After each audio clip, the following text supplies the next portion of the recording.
Hello everyone, সবাই কেমন আছো? আশা করছি সবাই খুব খুব ভালো আছো। আমিও খুব ভালো আছি।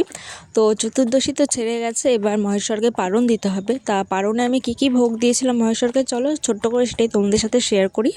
ভিডিওটা একদম শেষ পর্যন্ত দেখো, ভালো লাগলে অবশ্যই লাইক করে দিও, কমেন্ট করে দিও। আর চ্যানেলটিতে যদি নতুন হও, ভিডিওটা তুমি প্রথমবার দেখছো, তো অবশ্যই কিন্তু সাবস্ক্রাইব করে দিয়ে যেও।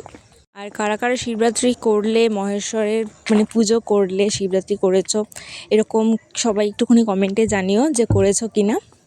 আর পারণে কি ভোগ দিলে না দিলে কি হবে, তোমরা শিবরাত্রিতে রাত জেগেছো, গ্রুপে জেগেছো না একা একা জেগেছো, অবশ্যই কিন্তু কমেন্টে জানিও। তো দেখো, এখানে আমার মায়ের 5 রকমের ভাজা হয়ে গেছে, আর এদিকে পায়েসও ফুটে উঠেছে। আর আজকে মহেশ্বরকে ভোগ দেব খিচুড়ি, আলুর দম, পায়েস, চাটনি, পাঁপড়, ফল, মিষ্টি ইত্যাদি দিয়ে।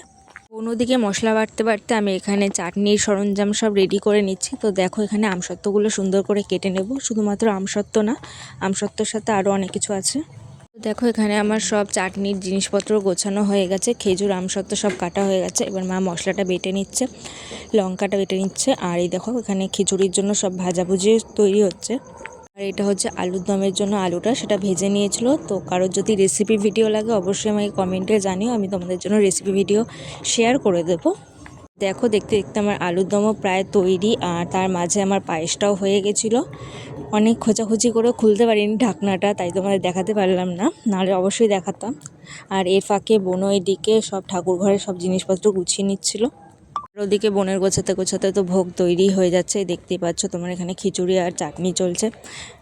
আর যতক্ষণ ভোগ হচ্ছে ততক্ষণ বোন এদিকে ঠাকুরঘর পুরো সুন্দর করে পরিষ্কার করে দিয়েছে। ও সত্যি কথা বলতে ঠাকুরের ভগবানের দিক থেকে প্রচণ্ড ভালো কাজ করে। আর ওর কাজ করতে করতে এদিকে খিচুড়িও তৈরি হয়ে গেছে। দেখতেই পাচ্ছ খিচুড়ির রঙটা দারুণ সুন্দর এসেছে, আর চাটনিও তৈরি হয়ে গেছে। এবারে বোন একে একে সব কিছু সুন্দর করে গুছিয়ে নিচ্ছে। ফার্স্টে ফলগুলো সব কেটে নিয়েছিল, তারপরে একে একে সব থালাগুলো সুন্দর করে সাজিয়ে নিয়েছে। দেখো, খিচুড়ি দিয়ে দিচ্ছে থালার ওপরে, আর এবার একে একে ভাজা দিয়ে দিচ্ছে। আর সত্যি বলতে বাটাগুলো সাজিয়ে দেওয়ার পর যে এত সুন্দর লাগছে, দেখো তোমরা নিজেরাই একবার যে বাটাগুলো সাজানোর পর কেমন লাগছে। আর ও এই কাজগুলো এত সুন্দরভাবে গুছিয়ে করতে পারে যে বলার মতো না। তো দেখো, এখানে বাটাগুলো সব সাজানো হয়ে গেছে, আর কি ভারী সুন্দর লাগছে। এরপর বাটাগুলো এক এক করে সব ভগবানের ঠাকুর ঘরে চলে যাবে। আর তোমরা ভিডিওটা দেখো কেমন লাগছে অবশ্যই আমাকে কমেন্টে জানিও। তো এবার একটা একটা করে বাটার সব ঠাকুর ঘরে নিয়ে গিয়ে দেখো বোন সাজিয়ে দিচ্ছে।